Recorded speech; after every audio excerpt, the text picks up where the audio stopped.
Saya lagi mengundang. Ya. Halo, malam Pak Hendra. Malam Bu Vivi, suara saya Ya, jelas? ya, jelas Pak. Suara saya jelas nggak Pak? Jelas, jelas, jelas. Jelas ya. Oke. Selamat malam teman-teman semua ya. Hari ini tanggal 2 Oktober 2024 kita dari Pajak Smart live IG lagi. Eh, kita undang seorang narasumber yang sudah nggak asing lagi ya, dan udah boleh dibilang eh,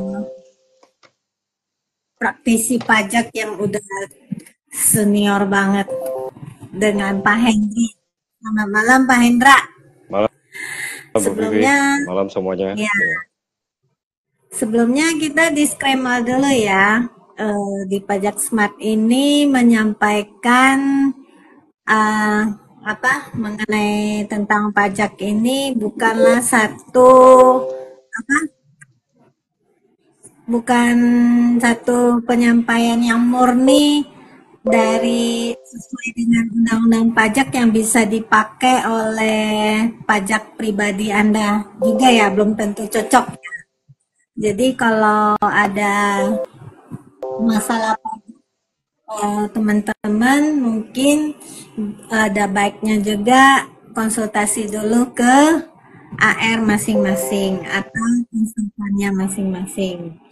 Ya, walaupun di sini yang menyampaikan eh, ada pendapat kita masing-masing, dan juga sudah lama ya berkecimpung di dalam bidang pajak, sudah berpengalaman.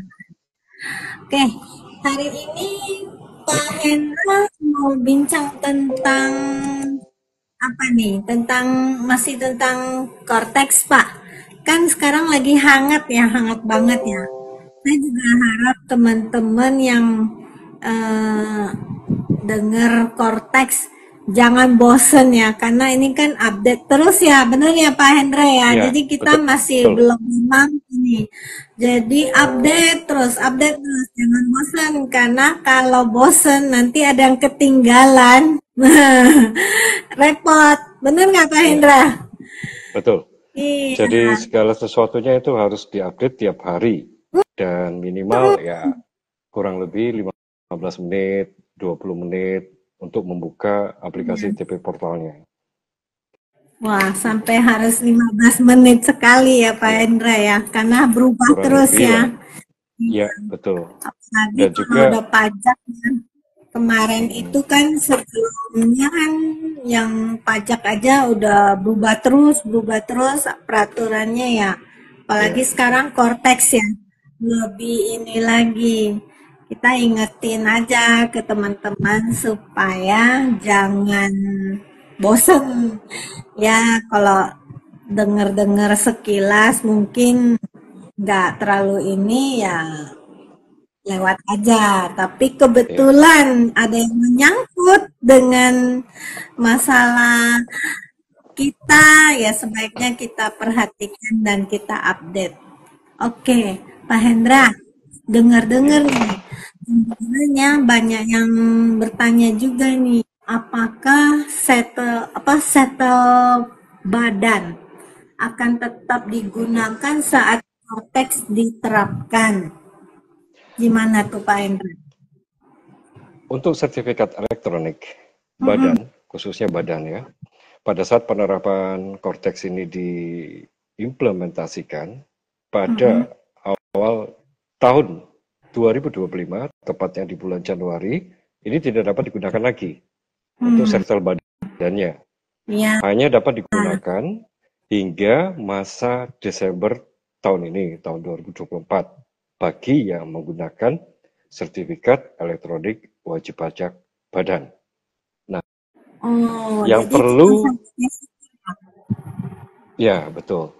Jadi yang Hmm, perlu bagi Anda perhatikan sebagai wajib pajak, sertifikat mm-mm. elektronik ini bukan hanya diperuntukkan secara khusus bagi wajib pajak PKP, melainkan wajib pajak perorangan yang selaku wakil wajib pajak, khususnya untuk badan usaha atau badan hukum. Ini adalah wajib untuk mengajukan permohonan penerbitan sertifikat elektronik. Jadi wakil wajib pajak yang dimaksud pada aturan yang dikeluarkan pada tahun 2021 ini adalah seorang direktur atau penanggung jawab atau pengurus badan usaha hukum. Nah, pengajuan permohonan sertifikat elektronik ini dilakukan dengan cara mengisi, menandatangani, dan menyampaikan formulir permintaan sertifikat elektronik serta melampirkan beberapa dokumen sebagaimana yang diatur di dalam pasalnya yang ke-42 dari Per Strip 04 /PJ tahun 2020. Nah, dalam hal pengajuan sertifikat elektronik ini wajib bagi yang bersangkutan ini menyampaikannya secara manual, yaitu datang ke KPP. Dan untuk pengajuan sertifikat elektronik pertama kali ini tidak dapat dilakukan dengan pelayanan secara elektronik, melainkan harus datang ke KPP. Gitu. Jadi nanti kalau udah masuk ke 2025 lagi masih tetap harus perpanjang sertifikat sertifikat itunya lagi nggak? Elektronik.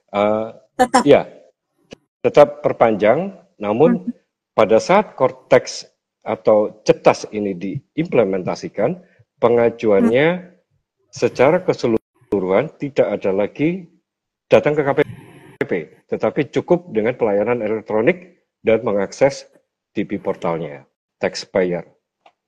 Oh, berarti lebih praktis ya, tidak perlu datang ke KPP ya? Ya, betul. Ini sangat memudahkan ya, Pak ya. Ya. Oke, terus kita mungkin mau lanjut. Ada pertanyaan lagi nih. Apakah EVIN yang digunakan sebagai salah satu identitas elektronik saat Cortex itu gimana? Masih dipakai nggak? Untuk karakter EVIN ini tidak lagi digunakan pada saat implementasi Cortex ini diterapkan. Jadi dibandingkan dengan kondisi saat ini, apabila terjadi lupa password dan akan melakukan reset, ini akan membutuhkan salah satu syarat untuk menginput karakter EVIN di dalam hal untuk dapat mengakses pelayanan DJP online. Jadi nanti pada saat Cortex ini diterapkan, tidak ada lagi penggunaan karakter EVIN. Nah, kondisi saat ini, jika memang lupa password akan menggunakan aplikasi DJP online, maka diperlukan EVIN. Tetapi nanti kalau pada saat Cortex tidak perlu lagi. Nah, tidak perlunya ini nanti akan dirubah pada saat lupa password. Hal tersebut di saat Cortex ini diterapkan, perlakuannya untuk mereset password hanya melalui media akun email yang telah didaftarkan. Jadi lebih praktis dan tidak ribet seperti dengan kondisi saat ini gitu. Gitu ya. Berarti EVIN-nya nggak dipakai nih. Kalau hilang atau mungkin ada yang lupa naruh simpen di mana, nggak masalah ya Pak nggak masalah. Hendra ya? Masalah kalau iya betul. Kalau EVIN memang seperti itu nanti pada saat penerapan Cortex-nya. Iya. Oke, terus ada lagi yang bertanya nih Pak. Apa itu PIC ya katanya ya? PIC ini adalah singkatan Cortex, karena saya dengar tuh, katanya Kan di YouTube ya ada yang dijelasin, katanya nanti ada PIC gitu. Nah, itu maksudnya gimana, Pak? PIC ini merupakan singkatan Mm, dari Person in Charge atau yang disingkat dengan PIC. Ya, seperti tadi Bu Vivi sampaikan, jadi siapa atau apa PIC ini? Person in Charge mm, adalah data penanggung jawab wajib pajak. Jadi bisa dikatakan ini sebagai super admin. Jadi ya. akses pertama kali TV portal yang perlu diperhatikan adalah person in charge-nya. Jadi PIC ini yang nanti akan memegang kendali penuh saat pertama kali. Dan selanjutnya akan diteruskan dengan menginput data representatif profile. Artinya menunjuk kuasa bisa Menunjuk. berasal dari kalangan pegawai, karyawan, staf, bahkan konsultan yang terkait. Oh, gitu. Nah, terus Ya, biasanya kan PIC yang dari perusahaan itu kadang ada dua ya, bahkan ada yang tiga gitu loh. ya. Nah, itu tiga-tiganya bisa ya? Untuk 3%, Maksudnya pilih satu-satu gitu. oh ya, untuk 3% in charge atau PIC, ini bisa mengakses secara keseluruhan fitur-fitur yang ada di dalam TV portal. Itu bisa secara keseluruhan, karena mereka memegang hak akses penuh.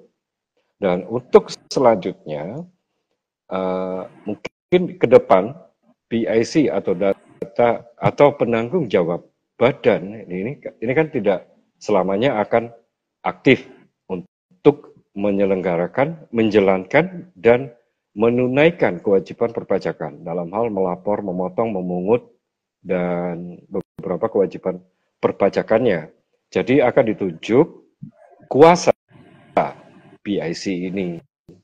Nah, itu Hmm. nanti yang ditunjuk akan oleh PIC menginput datanya dan setelah di-approve, setelah diterima dan divalidasi oleh DJP, maka kuasa wakil pajak tersebut bisa melakukan dan melaksanakan kewajiban perpajakan sesuai dengan yang diinput oleh PIC. Gitu. Ya, Tapi jadi caranya, bagaimana Bu? cara untuk cara ininya Pak, cara untuk memberikan aksesnya itu gimana? Baru-baru ini DJP telah memberikan salah satu terobosan baru untuk wajib pajak agar lebih mengenal apa itu Cortex, apa itu TV Portal. Makanya pertanggal 23 kemarin, September, telah diluncurkan salah satu aplikasi simulator Cortex. Nah, dari aplikasi simulator Cortex ini, nanti wajib pajak yang bersangkutan, baik itu adalah perorangan maupun badan, dapat mengakses melalui akun DJP online masing-masing. Setelah mengakses Hmm, di DJP online masing-masing, memilih salah satu gambar ikon simulator Cortex, nanti di sana akan ada beberapa petunjuk dan hingga mendapatkan username dan password melalui akun email terdaftar. Setelah itu baru uh, bisa nih kita melihat beberapa fitur atau menu yang tampil di aplikasi TV Portal Cortex-nya. Nah, sementara mengenai tata caranya dalam hal pengisian data PIC, person in iya. charge ini, nanti akan ada beberapa petunjuknya. Jadi nanti ada pengarah atau notifikasi yang harus dipahami, paling tidak wajib pajak dapat membaca dan mengenal bahwa posisi menu ini ada di sebelah kiri dan yang itu ada di sebelah kanan atau bahkan di bagian bar secara horizontalnya. Di situ nanti akan ada Hmm, beberapa keterangan. Gitu. gitu ya.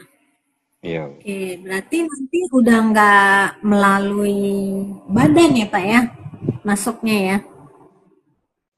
Untuk entitas wajib pajak badan itu melalui TV portal badannya, Bu. Oh, Kalau melalui TV board. perorangan, eh, ya. Kalau perorangan ya berarti melalui akun wajib pajak perorangannya.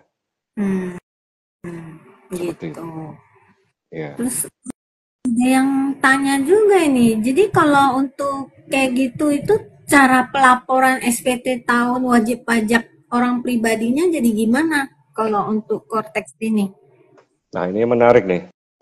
Dan yang sering Mm-mm. diabaikan atau tidak terlalu dipikirkan oleh wajib pajak, khususnya perorangan. Karena apa? Mm-mm. Karena SPT tahunan, pajak penghasilan wajib pajak orang pribadi ini pada saat Cortex akan menggunakan format baru. Dan format Oh, baru itu akan mm-mm. diseragamkan menjadi satu. Karena untuk Mm-mm. saat ini ya, hingga Desember 2024, format Mm-mm. 1770, 1770S, dan 1770SS ini tidak lagi Mm-mm. diakomodir, tidak akan tampil lagi di dalam TV portal Cortex, melainkan akan diseragamkan dan menjadi satu format yang berlaku bagi semua jenis wajib pajak orang pribadi. Nah, sementara tata cara pengisiannya ini Mm-mm. terbalik dengan Sebalik. dengan metode saat ini.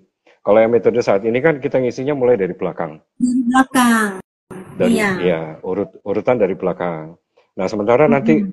pada saat penerapan Cortex ini dijalankan, tata cara pengisiannya dari formulir induk dari halaman awal dengan menjawab beberapa pertanyaan dan sesuai dengan jawaban ya dan atau tidak. Ini akan berlanjut dengan ketentuan administrasi dokumen sesuai dengan kondisi wajib pajak orang pribadi tersebut. Iya, iya, iya. Berarti cuma yes no doang ya? Iya dan Ya, tidak doang ya, Pak? ya dan tidak. Iya. Jika ya, Gampang berarti sekali. nanti ya gampang. Maksudnya mudah dan lebih disederhanakan. Jadi kalau Hmm, misalkan kita memilih jawabannya ya, angka satu mm-mm. tuh biasanya tuh. Iya. Angka satu artinya ya. Nah, nanti akan ada notifikasi di bagian bawahnya itu. Silakan Mm-mm. isi lampiran Romawi sekian, sekian, sekian, sekian. Nah, nanti diarahkan secara otomatis pada laman lampiran yang dituju dari pertanyaan di dalam lampiran halaman induk SPT tahunan. Wah, menyenangkan sekali ya kayaknya ya. Udah, maksudnya udah jadi mudah banget ya. Tinggal jawab Ya, ya dan tidak doang ya. Berarti iya semua betul. orang akan lebih gampang mengisinya ya. Tidak akan sampai Betul. pusing. Iya, Gimana nih cara isinya? Yang penting dijawab aja ya atau tidak ya, Pak ya. iya Hmm, betul. cukup menjanjikan juga nih Cortex ya. Iya, Lalu betul. bagaimana dengan perpajakan suami istri dalam rangka memanfaatkan PPh final dan UMKM? Dapat berlanjut dengan akun istrinya nggak? Eh, dari pertanyaan ini Mm-mm. untuk entitas suami dan istri, saya Mm-mm. awali dulu.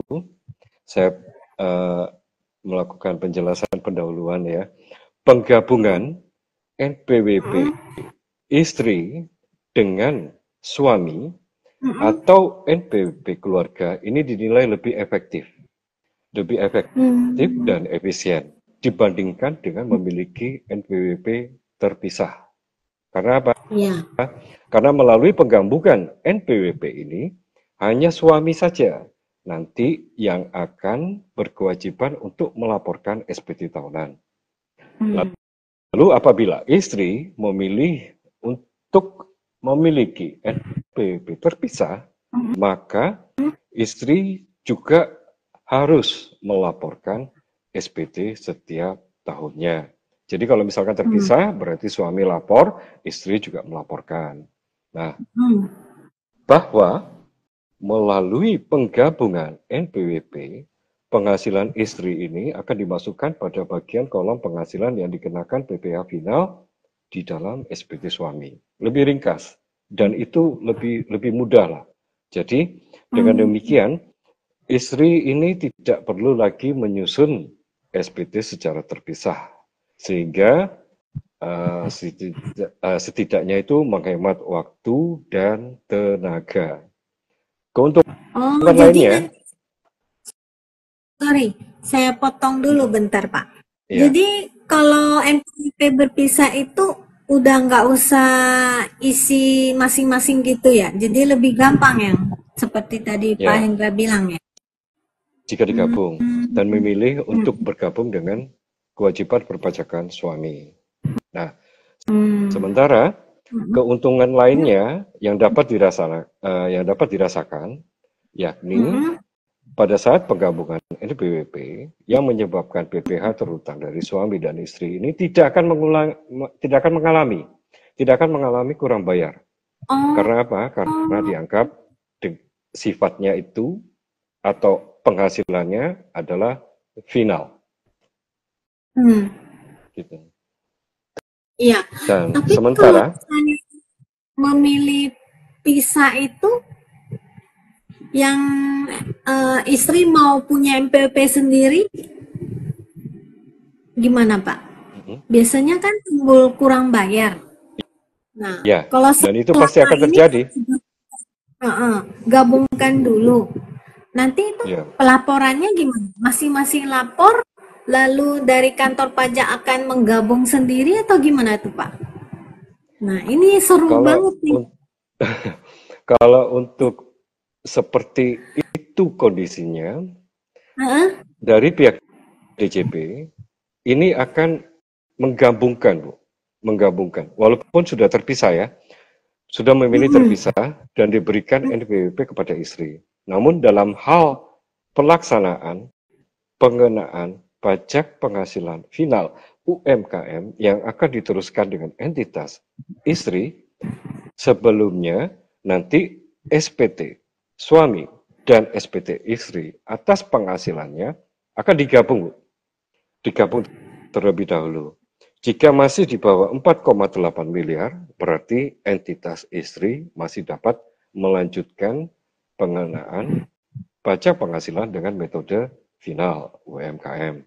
Namun jika lebih daripada 4,8 miliar pada saat digabungkan dengan penghasilan suami, maka entitas istri tidak dapat memperoleh insentif atau fasilitas pengenaan pajak penghasilan final UMKM. Walaupun penghasilan istri katakanlah 3 miliar, penghasilan suami ternyata 2 miliar. Setelah digabung menjadi 5 miliar. Artinya suami dan istri tidak dapat memanfaatkan kembali pajak penghasilan final UMKM. Khususnya untuk istri. Karena rata-rata suami yang ber-NPWP jika memiliki NPWP sebelum 2018 akan habis masa pemanfaatan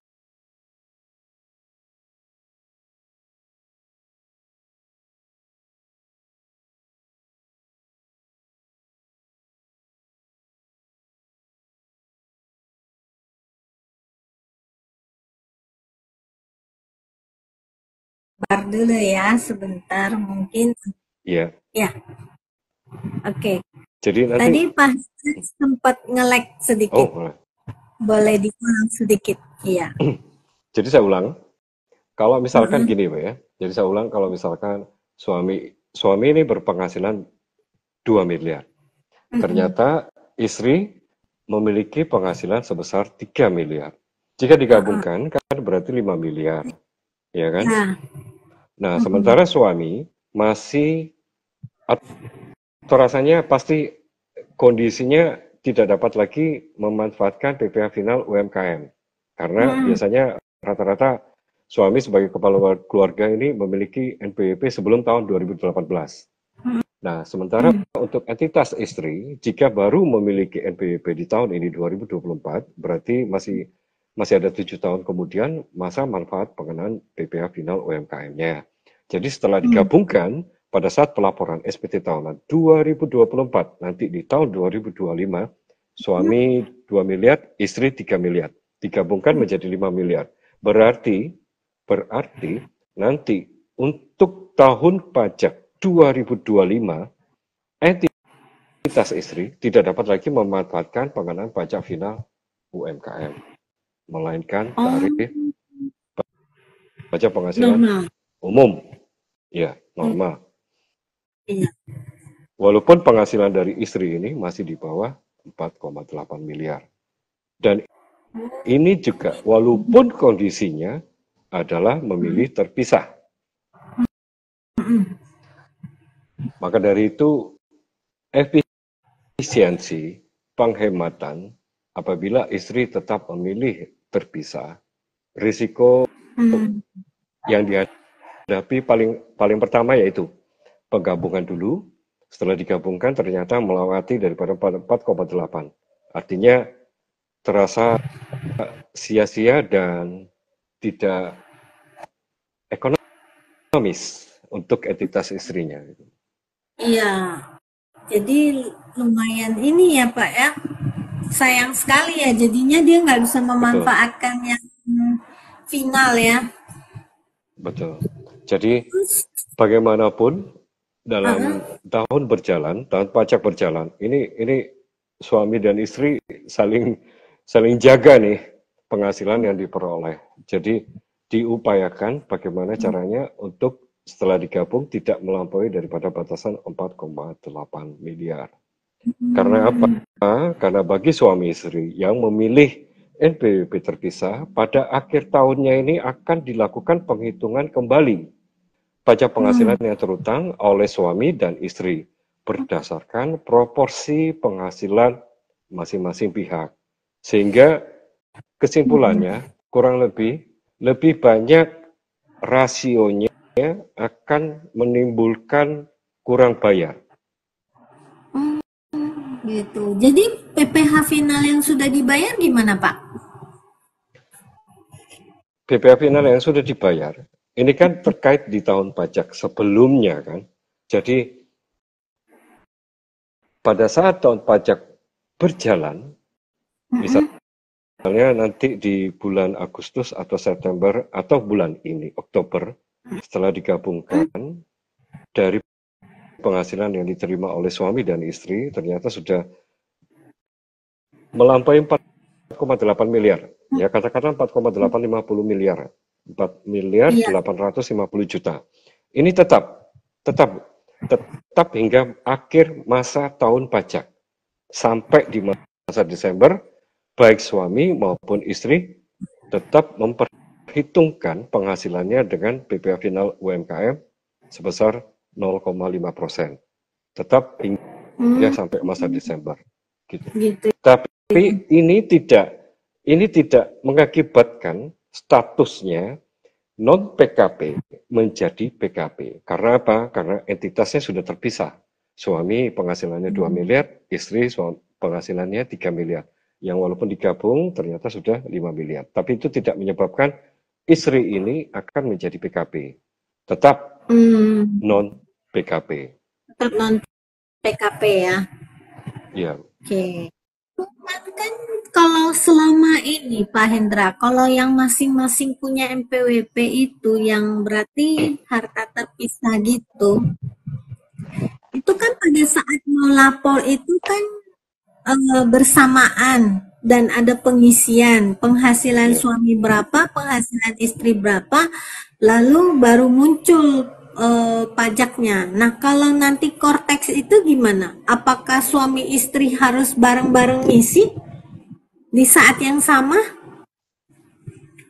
Iya, betul. Jadi nanti pada saat Kortex berjalan, untuk akun TV portal suami ini akan diisi secara otomatis. Walaupun penginputannya tetap menggunakan akun suami. Hampir sama metode pengisian SPT-nya dengan yang saat ini, gitu. Jadi penghasilan istri tetap diinput. Namun ternyata indikasinya telah melampaui 4,8 miliar, akan muncul notifikasi. Akan muncul notifikasinya. Gitu. Oke, makanya teman-teman harus perhatikan ya. Jangan sampai lewat itu terus nggak tahu gitu loh. Iya, Ya nggak Pak iya, Hendra? betul, betul. Jadi paling tidak ya setiap hari lah 5 menit, ya 5 menit bolehlah, 10 menit, 15 menit hanya untuk membuka menu fitur-fitur yang ada di dalam TV portalnya untuk mengenal lah lebih lanjut gitu. Itu ya, nanti kalau udah aman baru agak ini deh ya Pak ya, begitu ya. Terus Iya. bagaimana dengan NPWP masyarakat yang belum menjadi wajib pajak Pak? Kalau kayak gitu. Nah, bagi perorangan yang merupakan warga negara dan belum terdaftar, ini belum terdaftar ya, sebagai wajib pajak melalui saluran registrasi DJP, maka perorangan tersebut tidak dapat memanfaatkan atau menggunakan fasilitas atau pelayanan perpajakan secara elektronik. Jadi anggapannya dari masyarakat apabila saya tidak mendaftarkan diri menjadi wajib pajak hanya bermodalkan NIK, itu otomatis akan menjadi wajib pajak. Tidak. Oh, Tidak tidak. secara otomatis. Jadi dalam hal ini untuk penerapan implementasi 16 digit, 16 digit nih, 16 digit yaitu berupa angka-angka yang tertera sebagai nomor induk kependudukan akan digunakan NIK-nya. Dan untuk pelayanan pajak secara elektronik itu hanya diperuntukkan khusus wajib pajak atau masyarakat atau perorangan yang telah mendaftarkan diri dan disetujui dengan pemberian NPWP oleh DJP. Jadi daftar dulu, Bu. Kalau tidak Berarti tidak mendaftarkan diri, jadi kalau tidak mendaftarkan diri, ya berarti tidak dapat melakukan atau menerima, gitu. Jadi aman nggak Pak kalau buat wajib pajak yang belum mendaftarkan? Nah, Aman sih, kalau saya rasa aman aman. ya? Tetapi kalau misalkan, iya. Tapi kalau misalkan, misalnya saya ya, misalnya saya belum mendaftarkan diri sebagai wajib pajak. Tetapi ini contoh ya, Vivi ya. Tapi Iya. saya memiliki transaksi dengan Bu Vivi dalam hal jual beli barang dagangan, katakanlah barang dagangan, yang walaupun status saya adalah pengusaha, namun penghasilan saya masih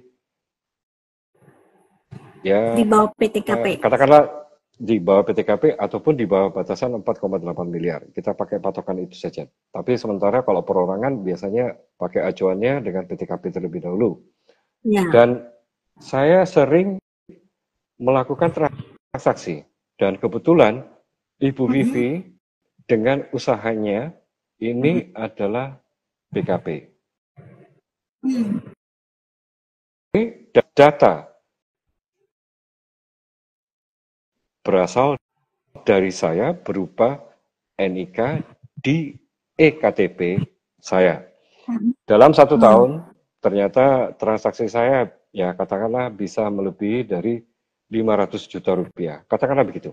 Nah, terjadi salah satu indikasi ataupun potensi yang akan diberikan atau dikeluarkan oleh sistem DJP dalam hal telah dilakukan integrasi data dengan instansi, lembaga, asosiasi, dan pihak lain, ternyata bisa memberikan notifikasi ke KPP untuk melakukan klarifikasi dengan Bu Vivi. Karena apa? Gitu ya. Karena ada beberapa konsumen atau rekanan Bu Vivi sendiri belum terdaftar sebagai wajib pajak. Hmm. Berarti si pengusaha yang akan ditanyakan oleh DJP, Iya, gitu. betul. Hmm. Betul. Nah, kalau setelah melakukan verifikasi udah benar, itu gimana Pak? Apakah si WP yang belum terdaftar ini akan dipanggil atau gimana Pak? Untuk saya yang belum mendaftarkan diri sebagai wajib pajak, nanti akan mendapatkan notifikasi, Bu. Penyampaian, baik itu melalui media sosial ataupun melalui surat yang secara fisik dikirimkan dengan jasa pengiriman. Nanti saya akan memperoleh hal itu. Oh, Dihimbau, gitu ya. itu baru dihimbau, Bu. Dan jenisnya itu penghimbauan. Berarti masih aman ya buat yang belum mendaftar kan nicknya menjadi MPWP ya Pak ya. Kecuali Ya, udah betul. lewat. Jadi harus perhatikan apakah ada notif apa Ya, enggak ya. ya, Cuman kan kalau betul. mereka nggak, dia nggak sadar itu harus perhatikan notifnya di mana gitu, Pak Hendra. Nanti di TV portal. Oh, maksudnya bagaimana, Bu? Sebelum Maksudnya menjadi wajib yang pajak gitu maksudnya. yang belum mendaftarkan nicknya sebagai NPWP berarti kan belum aktif kan. Belum aktif. Namun dia punya pembelian atau yang tadi itu berhubungan dengan satu perusahaan udah melewati PTKP kan akan Nanti, dikirimin notif ya Pak ya, tadi kata Pak Hendra ya, ya, betul. seperti Ya, itu. Nah ini notifnya itu si wajib pajak yang belum mendaftarkan itu akan menerima informasinya di mana Pak, notifnya? bisa melalui media sosial, sarana Mm-mm. komunikasinya, bisa melalui WhatsApp, Telegram, bahkan melalui akun Facebook itu juga bisa. Karena Oh, ada beberapa kanal atau saluran yang akan dipergunakan semaksimal mungkin dalam hal perolehan data. Selain itu hmm, juga iya. yang tadi saya sampaikan antara integrasi ILAP, ILAP, instansi, lembaga, asosiasi, dan pihak lain. Ini kan sudah terintegrasi semua, Bu. Jadi atas Mm-mm. dasar NIK ini bisa diperoleh beberapa data atau profil dari saya. Oh, Nah, nanti akan gitu. dilakukan beberapa upaya supaya saya ini bisa memperoleh informasi tersebut. Oh, gitu ya. Iya, Berarti teman-teman harus perhatikan nih bagi yang masih belum terdaftar nicknya ya sebagai NPWP ya. Harus iya, betul. perhatikan. Kalau misalnya nanti ada notif masuk dari pajak harus cepet-cepet diurus biar nggak telat ya Pak Hendra ya. Iya, Karena betul. kalau telat nanti akan ada denda atau gimana? Apakah dimaklumkan karena dia belum mendaftar Pak? Jadi ini terbagi lagi menjadi beberapa bagian. Bahwa dari perorangan yang belum mendaftarkan wajib pajak akan diteliti terlebih dahulu, Bu.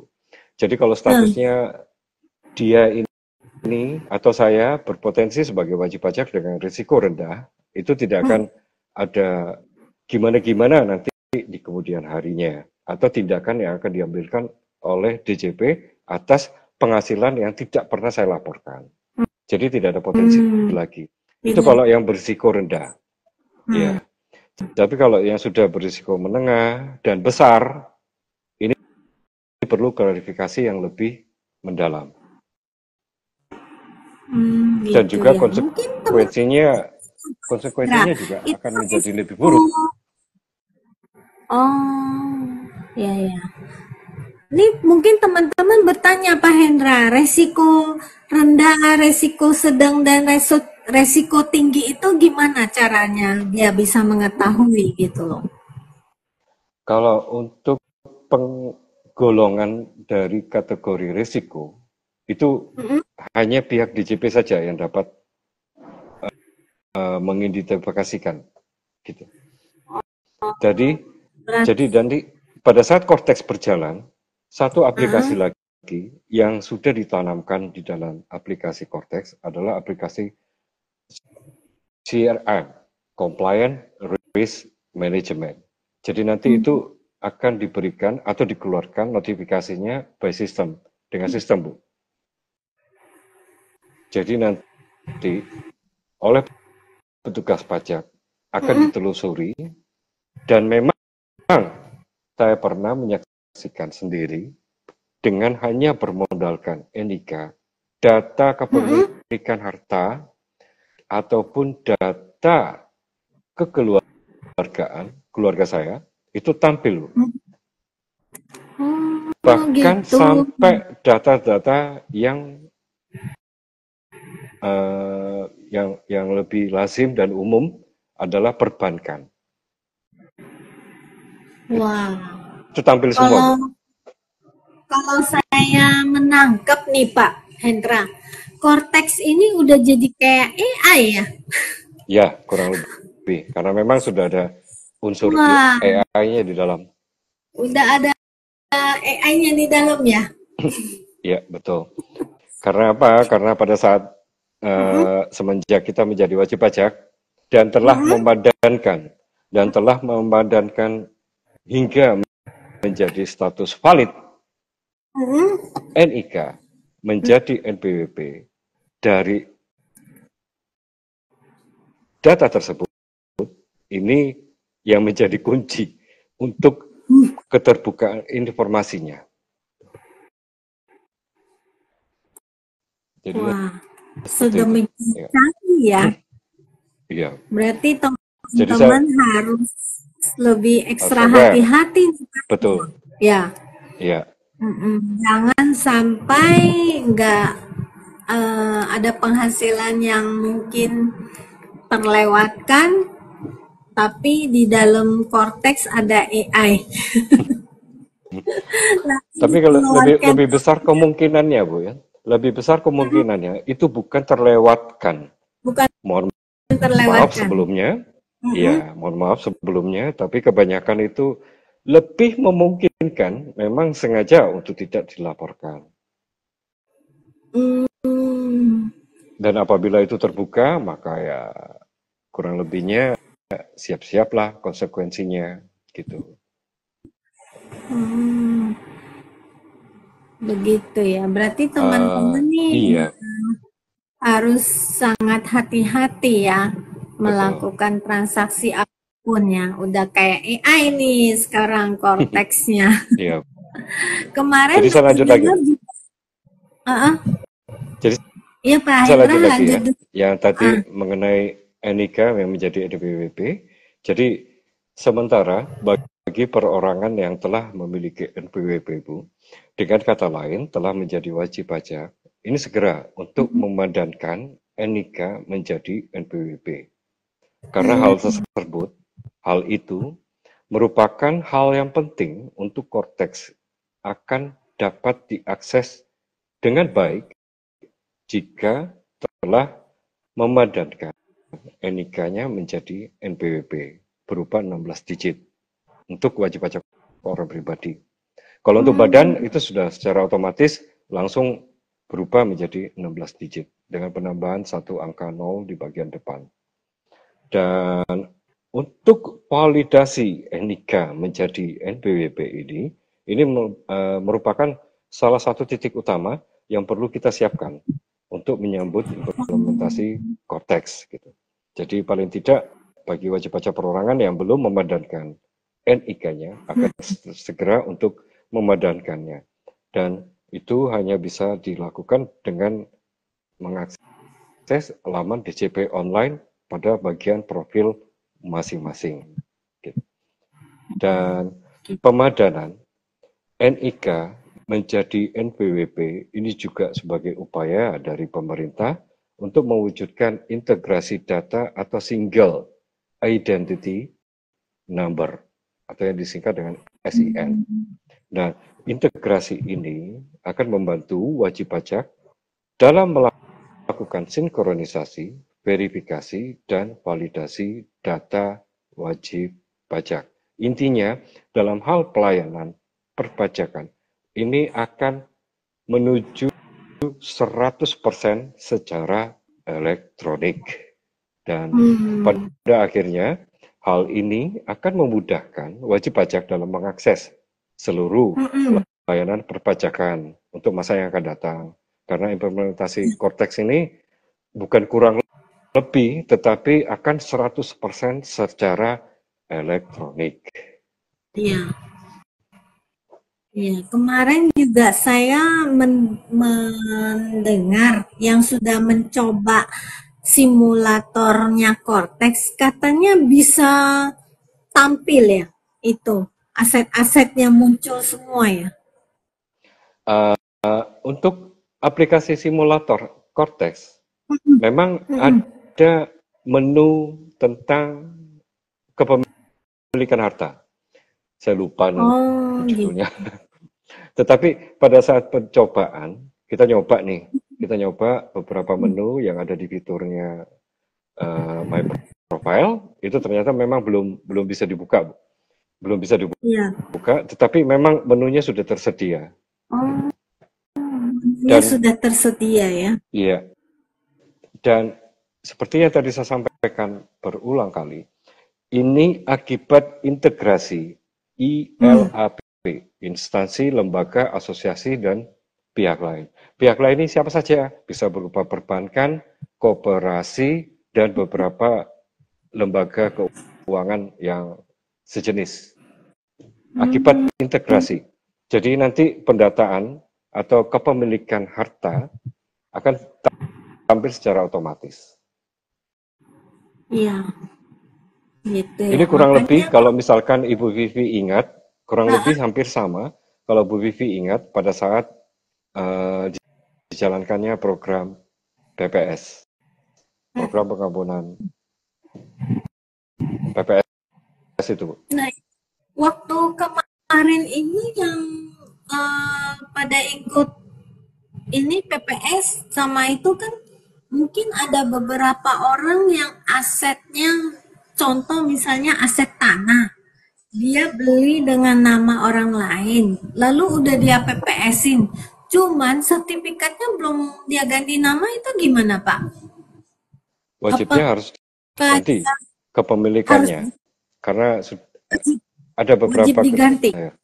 Wajib diganti karena sudah diberikan batas ketentuan waktu untuk segera diurus penggantian namanya. Kalau udah urus, namun di PBB masih nama orang lama gimana itu Pak? Apakah nanti muncul di nick yang orang lama atau muncul di yang sebenarnya pemilik? Gitu Pak. Ini kembali ke kebijakan atau integrasi data dari pemerintah daerah setempat, Bu. Oh, gitu ya. Karena PBB kan memang urusannya pemerintah daerah setempat. Jika datanya sudah benar dan valid, akan terintegrasi secara otomatis dengan Direktorat Jenderal Pajak. Iya, iya. Makanya di sini teman-teman harus ekstra hati-hati ya. Kalau misalnya dulu sudah pernah melaporkan dan mengakui, lalu namanya belum berubah, terus nggak tampil di SPT-nya, nanti asetnya akan berkurang satu. Iya. Jadi ini cepat di sini ya. Harus ada peran aktifnya. Iya, jangan nanti masih muncul di pemilik lama, padahal udah melakukan jual beli, namun di PBB-nya belum pakai nama yang baru, jadi asetnya nggak muncul di tempat yang baru, gawat tuh. Iya, betul. Padahal pajak sudah dibayar ya.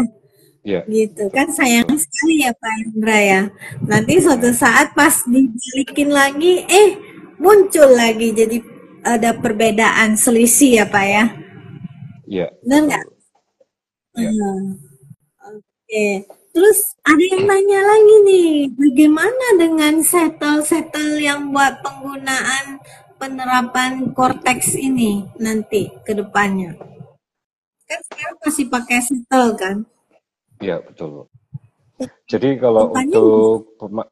ya, jadi untuk pemahaman sederhananya, untuk pengajuan sertifikat elektronik pada saat diterapkannya implementasi Cortex, jika saya sebagai wajib pajak perorangan yang belum memiliki sertifikat elektronik. Jadi ceritanya ini saya ulangi lagi. Jadi ceritanya saya adalah seorang wajib pajak perorangan, tetapi saya belum memiliki sertifikat elektronik. Nanti pada saat penerapan implementasi Cortex tahun depan itu Iya. bisa diajukan, Bu. Bisa diajukan Oh, secara elektronik pula. Secara elektronik pada TV portal Cortex saya oh. dengan akses wajib pajak perorangan. Hmm. Dan nantinya sertifikat elektronik ini akan dibagi menjadi dua jenis, yang Oh. tersertifikasi dan yang tidak tersertifikasi. Hmm. Jadi Ada dua jenis. Cortex, ya, jadi Cortex Administration System ini bakal mewajibkan para wajib pajak untuk menggunakan tanda tangan elektronik dalam Hmm. setiap pemenuhan hak dan kewajiban pajak secara elektronik pula.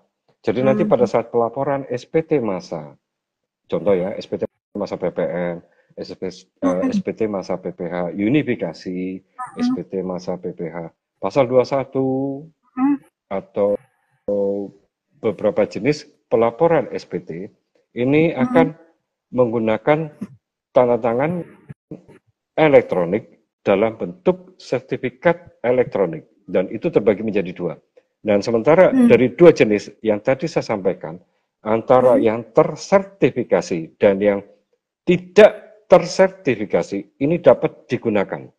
Ini dapat Oh. digunakan. Nah, sementara merujuk pada modul permohonan kode otorisasi DJP atau sertifikat elektronik, saya tadi lupa untuk menyampaikan, selain daripada aplikasi simulator Cortex yang diberikan atau yang dijalankan oleh DJP online bagi wajib pajak yang tidak atau belum mendapatkan undangan sosialisasi secara fisik ke KPP yang bersangkutan, ini bisa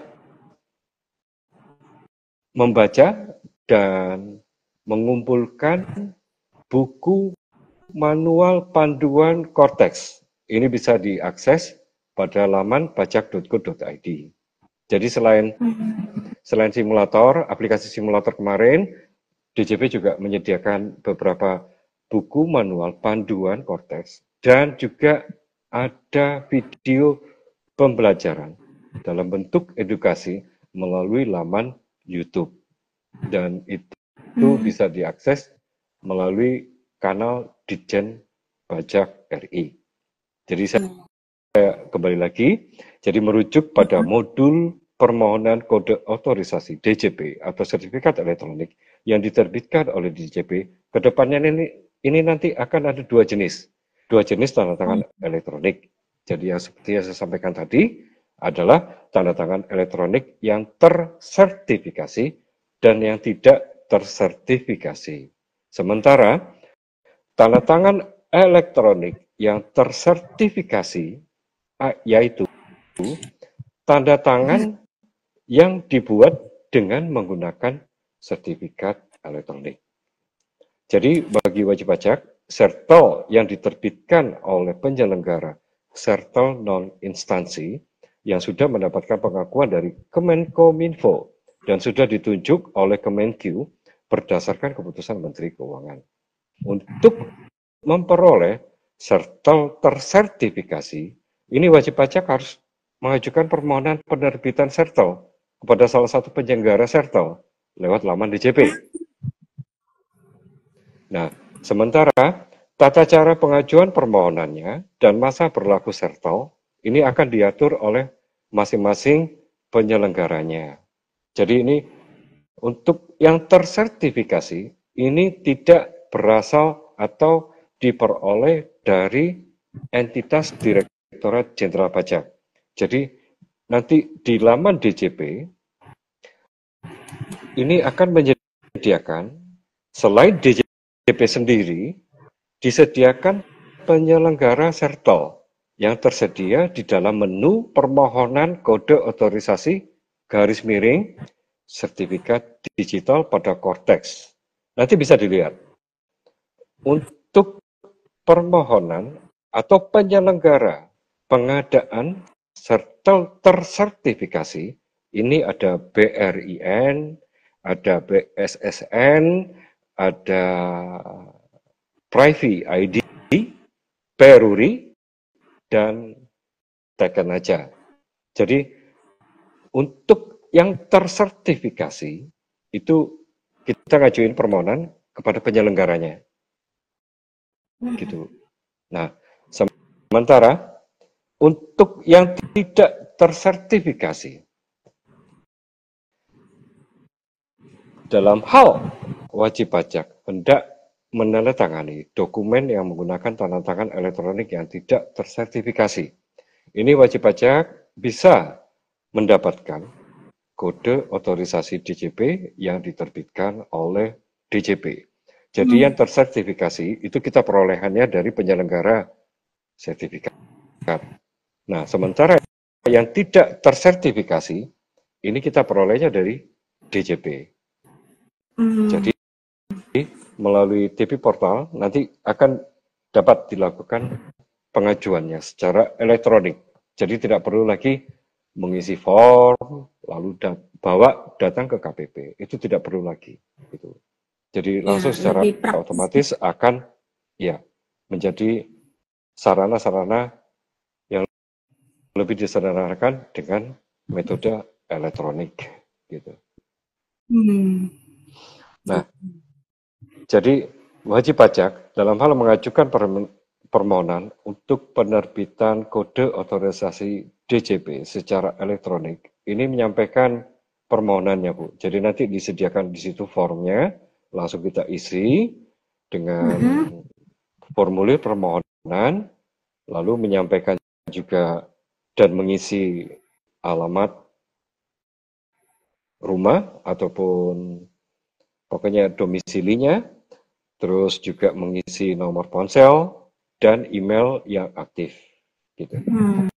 Nah, nanti pada saat setelah kita mengajukan permohonan, nanti dari DJP akan memberikan hasil verifikasi dan autentifikasi identitas yang dilakukan oleh saya, karena saya adalah wajib pajak perorangan yang belum memiliki sertifikat elektronik. Nah, bila permohonan kode otorisasi DJP ini telah disetujui dan mendapatkan persetujuan, DJP akan memberikan kode otorisasi dan menerbitkan surat keterangan penerbitan kode otorisasi DJP ini secara otomatis setelah permohonan disampaikan secara elektronik. Dalam hal permohonan kode otorisasi DJP yang disampaikan secara tertulis, kode otorisasi ini akan terbit maksimal 1 hari kerja setelah permohonan diterima lengkap. Cepat ya, nggak pakai lama ya Pak Hendra ya sekarang. Nggak pakai lama, betul Bu. Ya. Terus kalau udah yang tadi itu udah kesettle gitu, udah gampang ya. Gimana buat melanjutkan usaha UMKM-nya, Pak? Ya kan?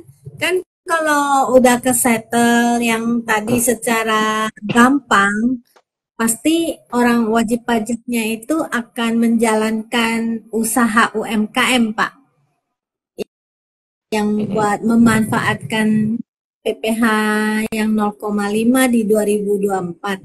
Nanti mungkin kan dia baru mulai, masih dapat kan. Nah, untuk selanjutnya gimana, Pak? Oh, maksudnya langkah apa bagi wajib pajak Ya, UMKM yang kan saat tadi ini kan sudah ya sama telah habis? gampang, ya kan? Berarti kan dengan penerapan Cortex ini udah langsung ke settle. Tadi pertama kan nick-nya nggak langsung aktif, ya kan? Kemudian ya akhirnya diaktifkan karena dia kan udah ada usaha sebenarnya ya, cuman belum diaktifkan sebagai MPWP. Lalu Ya, dia melakukan settle dengan gampang di Cortex. Nah, gimana langkah selanjutnya untuk menjalankan UMKM-nya, Pak? Berarti kan selanjutnya dia udah usaha UMKM dong, bener nggak? iya, Ya kan? betul. Jadi kalau Hmm. misalkan sudah habis masa manfaatnya ya gitu ya. Hmm. Gitu ya, Bu? Maksudnya. Ya kan katanya masa manfaat sekarang mau habis di Oh iya, 2024 ya. iya betul, Bu. Mm-mm. Jadi wajib pajak orang pribadi atau perorangan UMKM yang telah memanfaatkan skema pajak penghasilan final UMKM dengan tarif 0,5% sejak 2018 dapat memilih untuk melaksanakan pembukuan atau memakai skema norma penghitungan penghasilan neto atau yang disingkat dengan NPPN tahun depan. Hmm. Gitu. Jadi kalau misalkan saya sebagai wajib pajak orang pribadi UMKM ini memilih untuk menyelenggarakan pembukuan pajak penghasilan yang akan dibayar ini berdasarkan dari laba yang diperoleh. Jadi pendapatan neto fiskalnya di berapa, nanti akan masuk dalam perumusan pajak penghasilan pasal 17 dapat nilainya. Nah, sementara dalam hal wajib pajak orang pribadi yang tidak lagi menggunakan pajak penghasilan final UMKM-nya, memilih untuk menyelenggarakan pembukuan, maka wajib untuk membayar angsuran pajak penghasilan pasal 25 mulai tahun pajak 2025. Tahun depan nih ceritanya. Hmm. Tetapi kalau Wah. misalkan masih belum bisa menghitung secara sistematis, maka kewajiban untuk mengangsur pajak penghasilan pasal 25 ini dapat dilakukan atau pertama kali diangsur setelah pelaporan SPT tahunan wajib pajak orang pribadi atau perorangan. Nah, sementara petunjuk pelaksanaan pembayaran angsuran pajak penghasilan pasal 25 ini telah diatur secara khusus Hmm. di dalam pasal 16 dari Peraturan Menteri Keuangan nomor 164 tahun 2023 yang pada prinsipnya ada beberapa pengaturan yang terkait dengan pembayaran angsuran pajak penghasilan pasal 25-nya. Jadi di situ di pasal 16 ada dua. Yang pertama, bagi wajib pajak sebagaimana yang dimaksud di dalam pasal 25 ayatnya yang ke-7 huruf B dan huruf C Undang-Undang Pajak Penghasilan. Yang kedua, bagi wajib pajak selain wajib pajak tersebut, penghitungan besarnya angsuran pajak penghasilan pasal 25 ini diberlakukan sebagai atau seperti wajib pajak baru. Nah, sementara yang dimaksud dengan wajib pajak dalam pasal 25 ayat yang ke-7 huruf C Undang-Undang Pajak Penghasilan ialah wajib pajak orang pribadi pengusaha tertentu. Sedangkan huruf B-nya itu wajib pajak bank, badan usaha milik negara, badan usaha milik daerah, wajib pajak masuk bursa, dan wajib pajak lainnya. Sementara setelah kita mempelajari dari pasal yang ke-16 dari PMK 164, kita beralih ke PMK 215 tahun 2018, yang mana wajib pajak orang pribadi pengusaha tertentu adalah wajib pajak orang pribadi yang melakukan kegiatan usaha, perdagangan, atau jasa. Jadi tidak termasuk dengan jasa yang sehubungan dengan pekerjaan bebas. Pada satu atau lebih tempat kegiatan usaha yang berbeda dengan tempat tinggal wajib pajak. Kemudian, Bu, ya. angsuran pajak penghasilan pasal 25 untuk wajib pajak orang pribadi pengusaha tertentu ini ditetapkan. Besarannya sebesar 0,75% dari jumlah peredaran bruto setiap bulan dari masing-masing tempat usaha yang berbeda dengan tempat tinggal wajib pajak. Nah, pembayaran angsuran pajak penghasilan pasal 25 dari masing-masing tempat usaha tersebut merupakan kredit pajak atas PPh atau pajak penghasilan yang terutang untuk tahun pajak yang bersangkutan. Jadi dapat dikreditkan, ceritanya kan gitu. Jadi dengan demikian, wajib pajak orang pribadi yang tidak lagi menggunakan pajak penghasilan final UMKM dan memilih menyelenggarakan pembukuan memenuhi definisi sebagai wajib pajak orang pribadi pengusaha tertentu. Dan di PP atau di Peraturan Pemerintah Nomor 55 Tahun 2022 sudah mengatur semua skema pajak penghasilan final UMKM ini dapat dimanfaatkan oleh wajib pajak orang pribadi selama maksimal 7 tahun pajak. Jadi apabila wajib pajak orang terdaftar pada tahun 2018, artinya pajak penghasilan final UMKM ini dapat dimanfaatkan maksimal hingga tahun ini, tahun 2024. Dan sementara untuk tahun pajak 2025 dan seterusnya, wajib pajak orang pribadi tersebut mulai menghitung dan membayar pajaknya, pajak penghasilannya sesuai dengan ketentuan umum, pembukuan, dan norma. Oke, Pak. Kayaknya kita punya live ini sudah 1 jam lebih ya, Pak ya. Mungkin bagi teman-teman pajak yang masih belum mengerti, bisa nonton ulang lagi di YouTube channel Smart Pajak atau di Pak Hendra juga ada upload ya. Ya, mungkin bisa didengar ulang lagi atau ini ya, Pak ya, atau bisa komen ngechat di IG-nya langsung, ya, benar nggak Pak? Iya. Oke, betul. Terima kasih banyak ya buat teman-teman yang sudah nonton. Sama-sama. Semuanya selamat malam ya Pak ya. Oke, kita akhiri ya untuk ininya. Nanti mungkin kita akan ada live lagi berikutnya. Jadi teman-teman jangan lupa selalu mantau.